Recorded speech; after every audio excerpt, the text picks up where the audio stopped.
Le passage d'aujourd'hui est Genèse chapitre 48, versets 14 à 22. Lisons ensemble.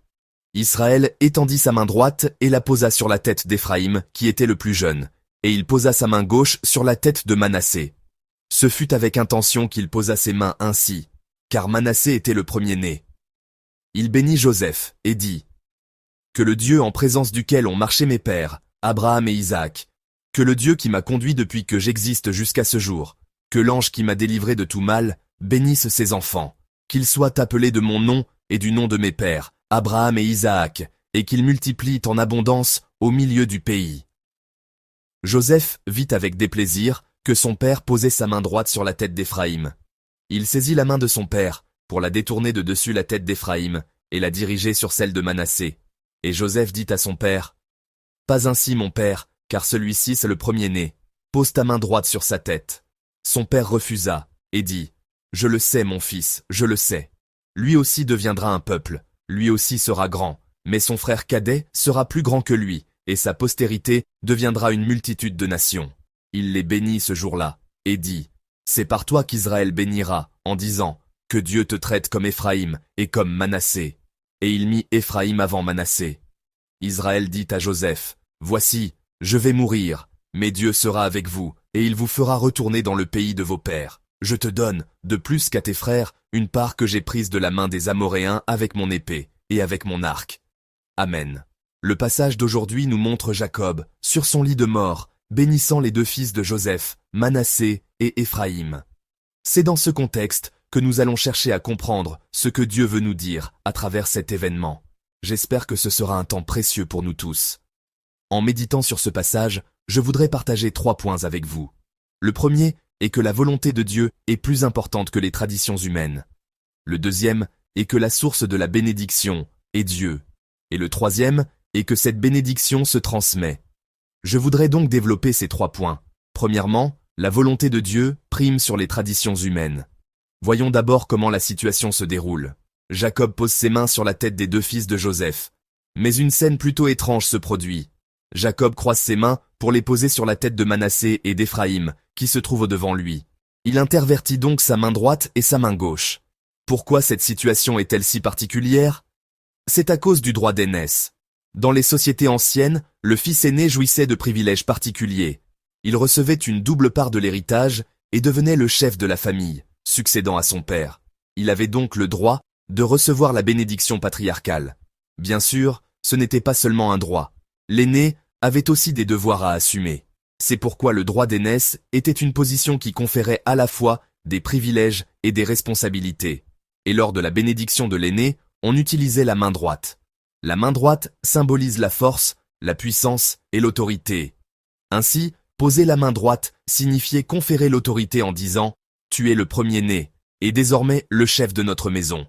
La bénédiction de Dieu que j'ai reçue passe maintenant à toi. » C'est pourquoi Joseph plaça Manassé à la droite de Jacob pour que la main droite de son père se pose sur lui, et Éphraïm à sa gauche. C'était tout à fait naturel, car selon la culture, l'ordre social et les lois humaines de l'époque, c'était l'ordre juste des choses, mais le fait que son père ait croisé les mains était pour le moins déconcertant. La situation était étrange. C'est pourquoi Joseph intervient. Regardons à nouveau ensemble le verset 17. Joseph vit avec déplaisir que son père posait sa main droite sur la tête d'Éphraïm. Il saisit la main de son père pour la détourner de dessus la tête d'Éphraïm et la diriger sur celle de Manassé. Jacob a croisé ses mains, bénissant l'aîné, Manassé, avec sa main gauche et imposant sa main droite sur Éphraïm. Comme nous le savons, l'aîné est Manassé. Joseph essaie donc de prendre la main de son père pour la changer de place. Pouvez-vous vous imaginer la scène ? Jacob est sur le point de mourir, sa vue est faible et son corps est affaibli. Alors Joseph, comme pour dire « Père, que fais-tu » tente de corriger le geste. Du point de vue de Joseph, c'était une tentative de réparer ce qui lui semblait être une erreur. Il essaie de changer la position des mains. Il le fait parce qu'il pense qu'il est tout à fait normal que Manassé, l'aîné, reçoive la bénédiction. Si vous regardez le verset 17, il est dit que Joseph en eut du déplaisir. Autrement dit, selon la coutume, Manassé devait être béni, mais comme la bénédiction principale revenait à Éphraïm, il en fut mécontent. Un reproche envers son père est né en lui. Alors Joseph continue de parler à son père. C'est le verset 18. Lisons-le ensemble. Et Joseph dit à son père, « Pas ainsi, mon père, car celui-ci est le premier-né. Pose ta main droite sur sa tête. » Joseph dit à son père, « Père, que fais-tu? L'aîné c'est Manassé, c'est lui, l'aîné. » Il demande donc à son père de bénir le premier-né. Mais son père Jacob refuse et lui répond, « Je le sais, mon fils, je le sais. » Et il bénit Éphraïm en le plaçant avant Manassé, lui accordant la bénédiction de l'aîné. Qu'ont pu ressentir Joseph, Manassé et Éphraïm à ce moment-là? Ils ont dû être déconcertés, remplis de ressentiment. Leurs cœurs ont dû être traversés par une foule d'émotions. Chaque fois que je médite sur ce passage, un événement de mon enfance me revient à l'esprit. En Corée, il existe une tradition du Nouvel An appelée « où les plus jeunes s'inclinent devant leurs aînés pour leur souhaiter une longue vie et une bonne santé. En retour, les aînés, parents et grands-parents, donnent aux enfants et petits-enfants de l'argent de poche appelé. Quand j'étais en terminale, le Nouvel An est arrivé, et je suis allé avec ma famille saluer mon grand-père. Pour les vœux du Nouvel An, nous faisons le « et le est » naturellement suivi du « toute la grande famille était réunie, et tous les enfants s'inclinaient devant chaque aîné, les uns après les autres. Mon père étant le plus jeune, mon petit frère et moi étions les derniers. Nous avons dû attendre debout pendant près de 20 minutes. Après toute cette attente, notre tour est enfin arrivé. Nous nous sommes inclinés, avons reçu des paroles de bénédiction, et puis, le moment tant attendu, l'enveloppe est sortie de sa poche. Il nous l'a tendue. Mais alors qu'il allait me donner la mienne, il a soudainement interverti les enveloppes qu'il nous destinait. À l'époque, j'étais en terminale, et mon frère était en dernière année d'école primaire. Je me suis dit, bon, le montant à l'intérieur doit être différent, c'est pour ça qu'il a changé. J'ai pris l'enveloppe, je me suis retourné et je l'ai ouverte discrètement. La mienne contenait 30 000 wons. J'ai fait un rapide calcul mental et je me suis dit, ça me semble un peu léger. Je suis allé voir mon jeune frère et je lui ai demandé d'un ton menaçant. Hé, toi, tu as eu combien? D'une voix innocente, il m'a répondu, 100 000 wons. La colère est montée en moi. Pourquoi a-t-il changé? Pourquoi? Je ne comprenais absolument pas. J'ai continué à insister auprès de mon frère. Il y a sûrement eu une erreur. Tu as bien vu ce qu'il a fait? Hé, je suis au lycée, et tu es à l'école primaire. Ça n'a aucun sens. Donne-la-moi. Ma mère a vu notre petite dispute, et a dit une seule phrase. C'est la volonté de Dieu, alors accepte-la. Cette scène me revient à l'esprit chaque fois que je médite sur ce passage. Vous n'imaginez pas à quel point je me sentais lésé. C'était une grande injustice. Joseph, Manassé et Éphraïm ont dû être déconcertés, stupéfaits, et peut-être même blessés. Comme je l'ai déjà mentionné, le texte dit même que Joseph fut mécontent. Il a revendiqué le droit d'aînesse.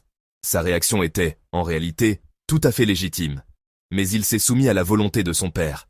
La raison de cette soumission nous est donnée au verset 20, qui conclut « Il mit Éphraïm avant Manassé ». Celui qui a mis Éphraïm avant Manassé, c'est Dieu lui-même. C'est pourquoi, face à la certitude de son père qui lui dit « Je le sais, mon fils, je le sais ». Joseph comprend que ce geste n'est pas une erreur et il ne dit plus rien. Cela signifie que le choix et la providence de Dieu doivent primer sur l'ordre et les droits humains.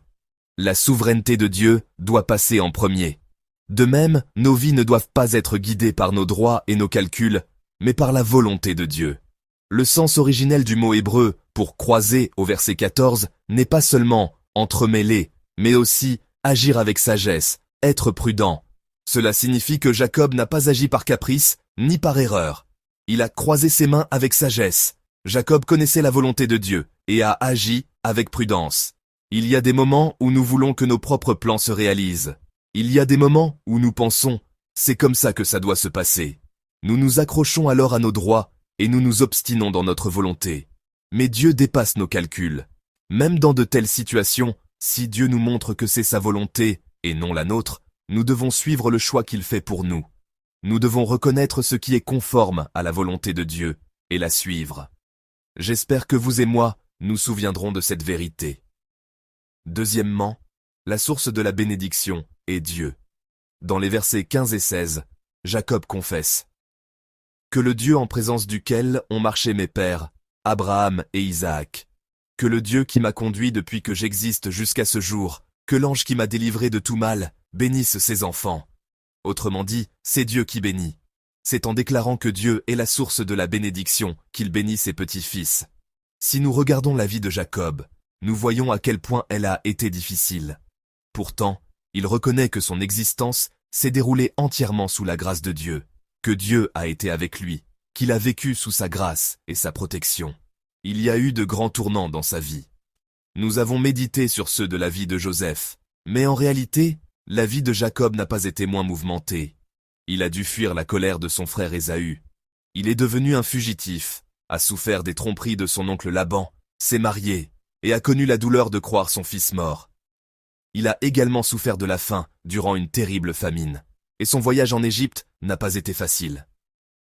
Cependant, Jacob confesse que Dieu était avec lui à travers toutes ces épreuves. Il confesse que sa vie n'a pas été vécue par sa propre force ou selon ses propres désirs, mais qu'elle a été une vie que Dieu a nourrie et soutenue. Qu'en est-il de nos vies? Croyez-vous que Dieu est avec vous? Pour nous, la bénédiction, c'est Dieu.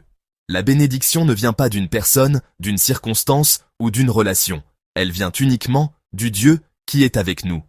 On peut avoir l'impression que la bénédiction vient de certaines relations, d'affaires, de finances ou de richesses. Mais en fin de compte, la source de la bénédiction est Dieu. C'est pourquoi nous devons regarder vers le Dieu qui bénit. Je le crois. Ma prière pour vous et moi, c'est que nous puissions marcher pas à pas avec Dieu, la source de toute bénédiction. Troisièmement, nous devons nous souvenir que cette bénédiction se transmet. Elle ne s'arrête pas à moi. La bénédiction de Dieu se transmet de génération en génération. Au verset 21, Jacob dit à Joseph, « Je vais mourir, mais Dieu sera avec vous. » Il confesse, « Ma vie s'achève, mais Dieu continuera d'être avec vous. La bénédiction que Dieu donne se déversera sur vous et vos descendants. » Il bénit sa postérité en lui transmettant le Dieu qu'il a rencontré. La bénédiction de Dieu se transmet à travers les générations. Elle ne s'arrête pas à une seule, mais se poursuit pour les enfants, les petits-enfants et les générations suivantes. Le meilleur héritage pour nos enfants est la foi. Nous devons leur transmettre cette foi et la bénédiction de Dieu. Lors d'entretiens pastoraux, j'entends souvent des parents me dire ce qu'ils préparent à léguer à leurs enfants. J'entends souvent « Je dois au moins leur laisser ça ». On peut sentir l'amour de ses parents pour leurs enfants. Mais une fois, j'ai été très touché. Une femme m'a raconté qu'elle avait recopié à la main toute la Bible. Elle l'a ensuite offerte à son enfant le jour de son mariage en lui disant « Tu dois connaître le Dieu que je connais à travers cette parole ». Et elle m'a dit qu'elle était en train de la réécrire pour l'offrir à un autre de ses enfants lorsqu'il se marierait. Je me suis demandé ce que ressentirait cet enfant en recevant le jour de son mariage la Bible recopiée par sa propre mère. Ne serait-ce pas un sentiment de gratitude et de joie immense? Mais beaucoup de nos enfants sont dans des situations difficiles. Il y a de jeunes enfants, mais aussi des enfants qui sont déjà adultes. Beaucoup de nos enfants n'ont pas la foi ou s'en sont temporairement éloignés. C'est une grande souffrance. Je me souviens d'une diaconesse qui venait au culte avec la photo de son fils et priait avec elle. Que pouvait bien signifier ce geste? C'était l'espoir et la prière. Un jour, nous serons assis ensemble ici pour adorer Dieu. Elle priait avec cette photo comme si son fils était assis à côté d'elle. On pouvait sentir à quel point son désir était profond et sincère. Ce désir de transmettre la foi ardente de cette mère, ce cri du cœur, « Seigneur, s'il te plaît, ramène-le dans ta maison ». N'est-ce pas là le cœur d'un parent? Nous aussi, nous avons le devoir de transmettre fidèlement cet héritage de la foi à nos enfants et à la prochaine génération. Nous devons être des parents de foi, des parents qui transmettent la bénédiction de Dieu. Nous devons prendre ce rôle à cœur. Puissions-nous, vous et moi, devenir des parents selon le cœur de Dieu. Chers frères et sœurs, reconnaissons par la foi que la volonté de Dieu prime sur nos propres droits et sur les coutumes du monde. Les yeux fixés sur Dieu seul, la source de toute bénédiction qui est avec nous, avançons pas à pas. Alors, non seulement nous goûterons à la grande bénédiction que Dieu nous réserve, mais nous deviendrons aussi des parents capables de la transmettre fidèlement à nos enfants et à la génération suivante. Je prie que vous puissiez vivre cette vérité aujourd'hui même.